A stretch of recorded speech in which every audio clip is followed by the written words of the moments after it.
Hi hello welcome to Kiran TV news. కర్ణాటకలో Janasena party దుమ్ము లేపుతుందని చెప్పాలి.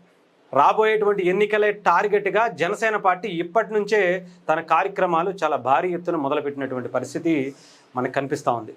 మొన్న 2-3 రోజుల క్రితం కూడా మనం ఒక వీడియో చేసుకున్నాం. దీనికి సంబంధించి జనసేన పార్టీ నుంచి అఫీషియల్గా ఒక లెటర్ అయితే వచ్చింది. ఒకసారి దాన్ని చదువుదాం. భారీ ఎత్తున జనసేన పార్టీలో చేరికలు కూడా చేరినటువంటి పరిస్థితి. ఒకసారి మీకు ఆ లెటర్ చదివి వినిపిస్తాను. ఒకసారి ఇక్కడ జనసేన పార్టీకి సంబంధించి చూడండి. కన్నడ జనసేన పార్టీలో విస్తృత చేరికలు. కర్ణాటక రాష్ట్రం చిత్రదుర్గ జిల్లా వేదికగా జనసేన పార్టీలో భారీగా చేరికలు.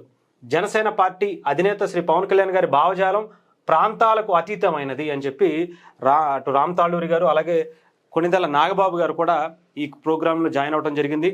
ఇక్కడ చూసుకోవచ్చు అనేక జిల్లాలకు సంబంధించి ఇక్కడ నిన్న భారీ చేరికలు అయితే చేరడం జరిగింది. దానికి సంబంధించి కర్ణాటకలోని పార్టీ విస్తరించాలంటూ పలువురు నాయకుల నుండి కొంతకాలంగా అక్కడ నాయకుల నుండి విజ్ఞప్తులు రావడం, జనసేన పార్టీ అధినేత పవన్ కళ్యాణ్ గారి ఆదేశాల మేరకు రాష్ట్ర ప్రధాన కార్యదర్శి ఎమ్మెల్సీ కొణిదెల నాగబాబు గారు అలాగే ప్రధాన కార్యదర్శిగా ఉన్నటువంటి రామ్ తాళ్ళూరి గారు ఆ దశగా చర్యలు చేపట్టారు. ఈ నెల 25న కర్ణాటక రాష్ట్రం చిత్రదుర్గ జిల్లా కేంద్రంలో జనసేన పార్టీలో భారీ చేరికలు ఘనంగా జరిగాయి. ఈ కార్యక్రమంలో పలువురు కీలక నాయకులతో పాటు దాదాపు 200 మంది జనసేన పార్టీ ఉద్యమి సభ్యత్వం తీసుకుని అధికారికంగా పార్టీలో చేరారు. వీరందరికీ నాగబాబు గారు రామ్ తాళ్ళూరి గారు కండువా కప్పి పార్టీలోకి సాదరంగా ఆహ్వానించారు. అనంతరం వారితో మాట్లాడుతూ వ్యవస్థలో సమూల మార్పులు తీసుకురావడమే లక్ష్యంగా కొత్త తరహా నాయకత్వాన్ని ప్రోత్సహించాలని చెప్పి పవన్ కళ్యాణ్ గారి ఉద్దేశంగా అక్కడ ఉన్న వాళ్ళందరికీ దిశానిర్దేశం చేసినటువంటి పరిస్థితి కనిపించింది. ఇదిగోండి ఎవరెవరు ఇంకా దాదాపు ఒక ఎమ్మెల్యే కూడా అక్కడ మాజీ ఎమ్మెల్యే కూడా జాయిన్ అవ్వడం జరిగింది జనసేన పార్టీలో.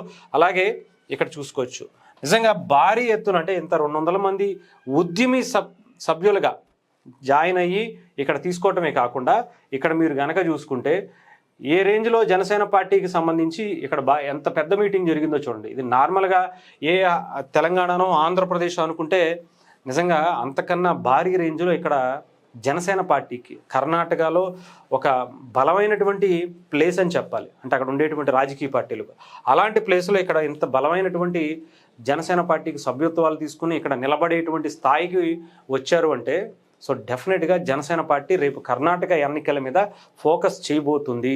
అక్కడ నిలబడేటువంటి అవకాశాలు చాలా పుష్కలంగా జనసేన పార్టీకి కనిపిస్తున్నాయి.